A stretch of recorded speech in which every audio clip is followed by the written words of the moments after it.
I would like to call our first speaker of the day, Jess Cleland, COO, Africa Brol. She'll open up proceedings with a presentation, which will provide an overview of real estate as a service in Africa. We'll then move on to a panel discussion, which will further deep dive into the topic, and then we'll start moving into more specific sessions. So thank you and enjoy.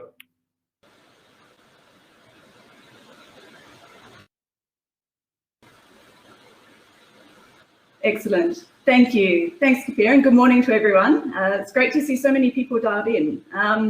It's always good when we come together as an industry, but especially today, because I think this is it's a really exciting future-focused topic. So I, for one, very much looking forward to the sessions today. Today, it's my happy duty to play the role of putting our theme today into context and showcasing some of the global and Africa trends. And in doing that, I have to say that we as Brol are very fortunate to be affiliated with one of the leading global real estate companies, Cushman & Wakefield, which allows us to draw on and benefit from their research. So I will be sharing one of these reports with you a bit later in the presentation, which is called Reimagining the Future of Workplace. And it examines what the future looks like for real estate in a post-pandemic world. So let's start at the beginning. What is real estate as a service? Now, I like to use the analogy of chocolate because, trust me, chocolate provides a service.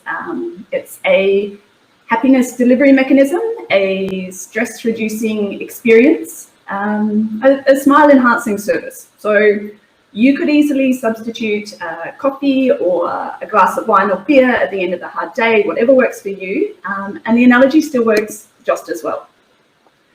So when you buy a chocolate or a coffee or wine or beer, whatever it is, what you want is the experience that it provides, the value that it brings to your life. It just so happens to come conveniently wrapped up or in some sort of packaging, which does indeed serve a function, but the wrapper is not why you buy it. That's not what holds the value to you. So I'm obviously not trying to be flippant or downplay the value of real estate, but we need to start thinking more about the value of the package of services that real estate can provide or facilitate, and what they can result in, rather than just the physical wrapper of bricks and mortar. And at the risk of going down a very existential rabbit hole, because we exist, because we as humans are physical entities, we must exist in a space. We all need to be somewhere.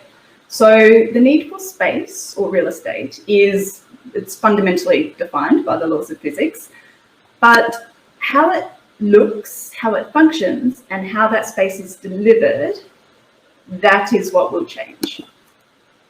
So what does that change look like? And this is a shift that we're seeing in every sector. It's from products to services, from things to experiences, from ownership to accessibility. And yes, I'm going to get the comparisons out of the way for us early, from car ownership to Uber, which is mobility as a service, from cinemas to Netflix, entertainment as a service.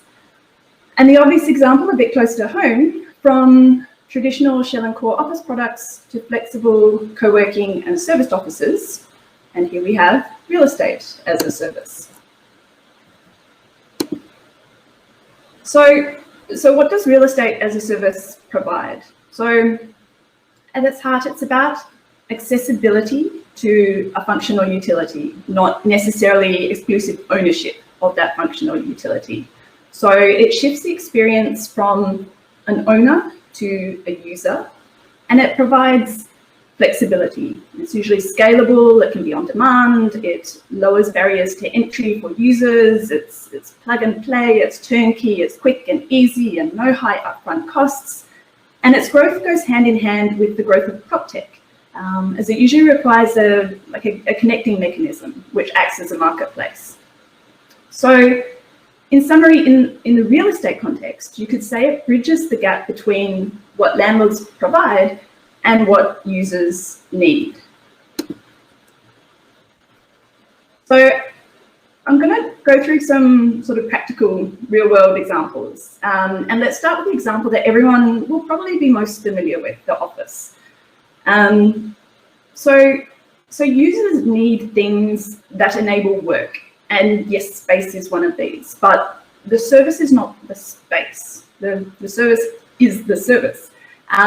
So in previous decades, people had to go to the office. They had to be able to get access to their computers, to their colleagues, to their documents. But now we're generally much more untethered and will become increasingly so with the advances of 5G. So, I mean, for me to work, all I need is a space in which to exist, a chair to sit on, good Wi-Fi, and a coffee machine, which, more seriously, you could consider as proxies for real estate, fit-out, technology, and amenities. And yes, I can get 4 different providers to supply the 4 different services, but honestly, I have better things to do with my time, and I don't want to be locked into only one option. So we have lots of serviced office and co-working providers in Africa who bridge that gap between the traditional landlord space offering and a fully serviced office space. And you'll be hearing from a number of these throughout the day.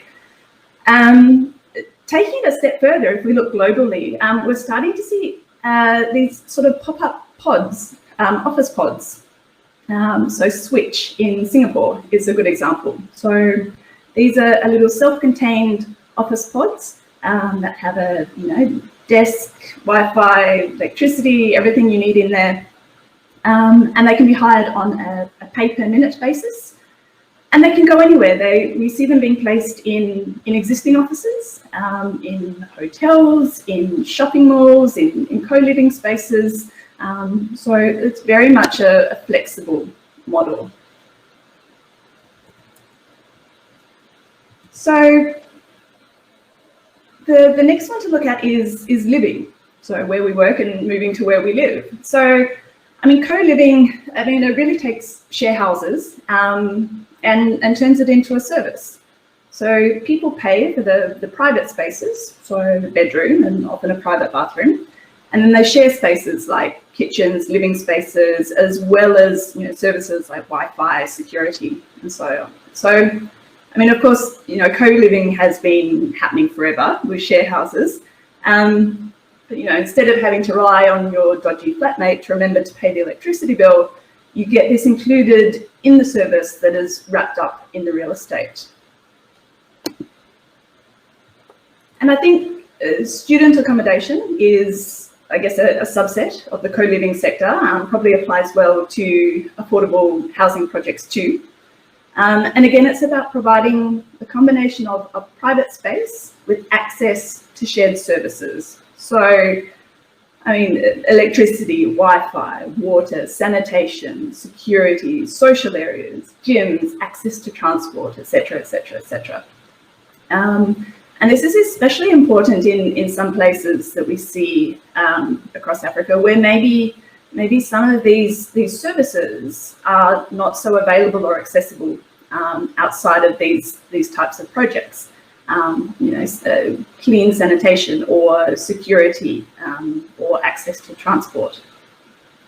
The other cool thing about this, just as sort of a side note, is that with these sort of pooling of resources, it also provides better access for individuals to contribute to achieving social priorities. So things like promoting gender balancing and environmental goals. So by sort of bringing in that collective power within these structures rather than individually. So we all know and understand real estate as a service in the office sector, but it can apply equally well in the retail sector by applying the same principles. Again, what do you really need to open a shop? You need access to customers, which can be through leasing space in a retail centre, obviously bearing in mind the move towards omnichannel, of course. But if you do have that physical retail space, you need that to be fitted out, point of sale equipment, Wi-Fi, all those good things. So we're seeing companies like Brandbox overseas who provide a sort of a modular turnkey solution for retail space in malls, which again is just bridging that gap between what the landlord provides in the lease space and what the retailer actually needs. There's a similar pop-up shop solution in South Africa. So these companies provide everything, like the whole kit, fit out, point of sale equipment, display stands, everything that the retailer needs to start trading. So these types of services have obvious benefits to tenants in terms of getting them set up and ready to start trading, but there's also appeal to landlords because they can really help to monetize either underutilized areas or vacant spaces. And it can also help with the timing as well, so cut down the whole process of leasing to operating. So with storage as a service, it's important to go back to understand what is it that you really want out of storage. Is it really a square windowless box somewhere that you want? Or is what you need actually just not having all your stuff in your house, but still secure and accessible when required? And that's the utility that you're trying to achieve. It's not a few square meters of space. It's the effect of that. So with storage, even just adding the collections and the return service, it suddenly transforms storage into a service. In some cases, we're seeing that the service itself is in making storage space more accessible. So for example, we're seeing some operators move into retail malls, as an example. So senior living, I think this will be one of the topics today. So again, it follows the same principles as I mentioned before with co-living, student accommodation, and so on.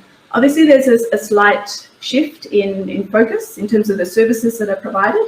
Obviously, more on assistance, on healthcare. There are some that focus specifically on sort of specific areas of interest, whether it's dementia or palliative care or so on. And there's obviously growth for demand in this type of space. In F&B, so this is interesting. So we're seeing the rise of the dark kitchen, the cloud kitchen, the ghost kitchen, whatever you want to call it.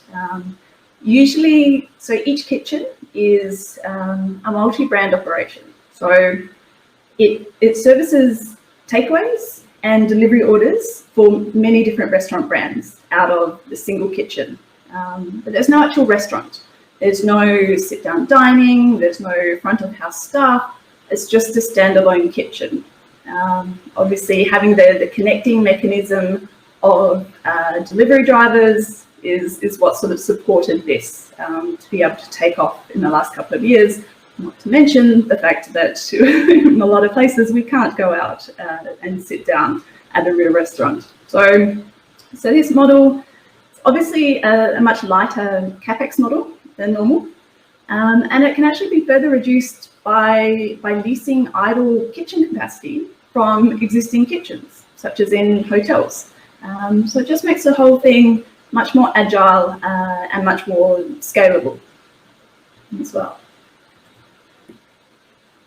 So I include parking as a service, partly to highlight the role of apps and technologies as connectors for marketplaces, and to point out that many real estate as a service initiatives do include a very strong prop tech component. Not to say that every prop tech solution is a real estate as a service solution, but most of the real estate as a service initiatives do rely on some form of prop tech. So they go hand in hand, but they are different.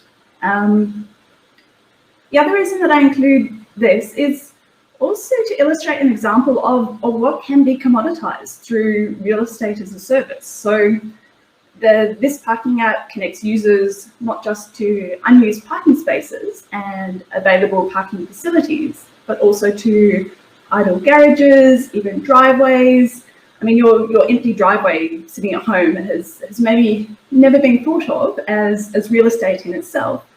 But again, it's going back to it's the service that's important here, not the product. And finally, just looking at another sector, healthcare.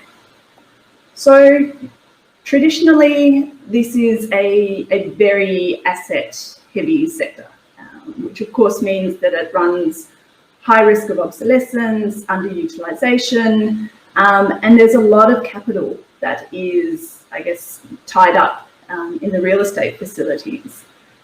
Again, that serve sort of as a wrapper to healthcare, but that itself is not the healthcare. So what we're seeing in a lot of places is a move away from this kind of single campus style solution.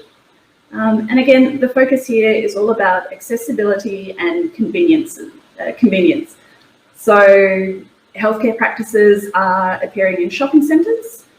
We're seeing clinics within pharmacies, non-clinical staff moving to remote working. So the result is a much more flexible system that at the same time is better for the users, and it redirects capital away from real estate into actual medical needs. And I think with the rise of things like telehealth, AI being able to better predict health events, so leading to better, sort of more proactive healthcare, virtual healthcare delivery. So I think, and this is all supported with 5G as well, being able to provide these sort of real-time experiences. I think this is where we will see some of the biggest changes. Okay, so that's all great, but now the question is, so what? What do property owners, occupiers, and operators need to think about to stay relevant in the future? And I'm just going to pause there for a second and just repeat that so it doesn't get glossed over, because it's actually quite an important shift. Owners, occupiers, and operators. So we're moving from a two-party model to a three-party model. And yes, in some cases, the owners may also act as the operators. But think of, I guess, the typical hotel operating model. I think we'll start to see that type of thing in many other sectors. So here, as I said, we're able to draw on the results of the Cushman & Wakefield research. Now this research was based on 3 million data points from 100 countries, collected as part of the experience per square foot survey tool. So we can draw implications for what we need to do as real estate professionals to adapt to the future. So this is focused on work, but remember, we can also take away some of the principles to other areas. So with remote working, we've found that people are generally fairly effective. They can function. So 75% of people feel that they effectively focus and collaborate. But they struggle with connections to culture. They don't have a sense of well-being, and younger generations are facing higher rates of challenges here, quite often because of living situations, having to deal with either young families or elderly parents. So these are the challenges that need to be addressed. And I think that the key message here is that our lives will transition from discrete slices of work, home, play, learn, to be a much more integrated ecosystem.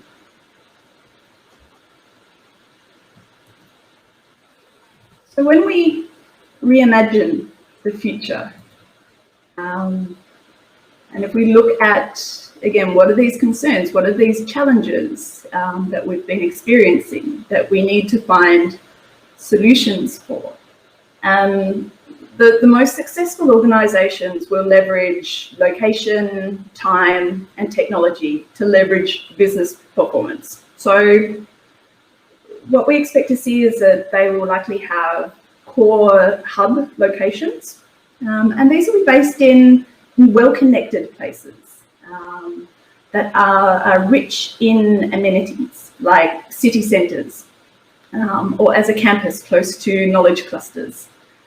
And these core hubs will work in parallel with on-demand event spaces, third-party places like cafes or flexible spaces, whether it's serviced offices, co-working, whatever that is. And you'll see from the research that most people are most engaged in their work when they spend between 3 to 4 days per week working remotely. Now, obviously, this is different for everyone, but this is, as an average, this is where the majority came out at. And I think, that we knew this. I mean, we've all seen. We expect people are likely to spend more time working from home compared to what they did pre-COVID. So this is going to mean a rise in local community hubs that will really enable people to get out of their houses. And why would people want to get out of their houses? Well, they want to go get better coffee, they want better Wi-Fi, they want to connect with others. And all of these things are services. And this is where the opportunities are for real estate as a service. Because at the end of the day, we do expect that the traditional office space will, the demand for traditional office space will decrease, but the demand for many other types of spaces will increase.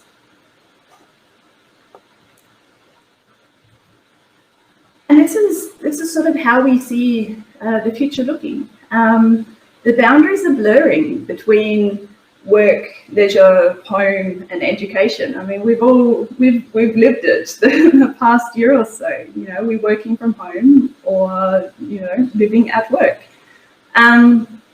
So what we'll see is that the workplace and many aspects of life in general will no longer be based around a single location, but this ecosystem of a variety of locations and a variety of experiences. So it's all interconnected, it's all flexible, and this ecosystem will support convenience, functionality, and well-being. So again, looking back to what were those challenges that we saw coming through. So transitioning towards this concept of real estate as a service model is really going to be key to supporting this ecosystem with agility and flexibility.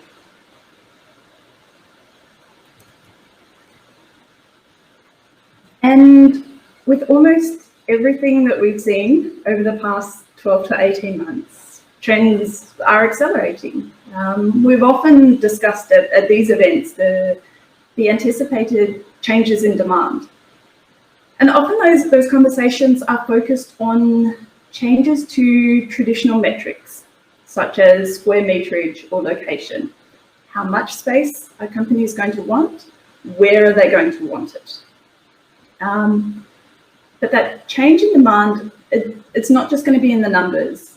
It will also be in the expectation of services, and also not just in the traditional sectors. So our real estate will be increasingly expected to support the complex nature of humans and bring out their strengths, the strengths that can't always be automated. Empathy, imagination, creativity, judgment, and critical thinking. So all the good things that we do. that is what real estate needs to draw out. And just as I finish off, I want to tell you about this really great podcast episode from Cushman & Wakefield called Reimagining Office Space as a Service. And it features an interview with Anthony Slumbers, who's the co-founder of the Real Innovation Academy. And I would highly recommend this to everyone, even if it's only the last 4 minutes, where he answers the question of how to build the real estate team of the future. So there's some really clever ideas, and that might get you thinking about your own teams, with some ideas that maybe you wouldn't normally expect to see in a real estate team, but based on what we've just seen in terms of what we expect out of the future, it all suddenly makes sense.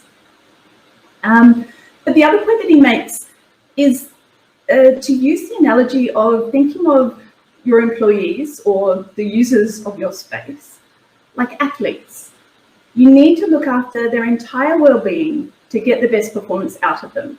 So sporting coaches, they don't just train their athletes. They know that their athletes also need to eat well, sleep well, be mentally well, and have the right equipment to perform at their best.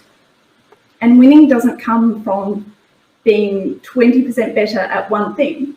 It comes from being 1% better at everything.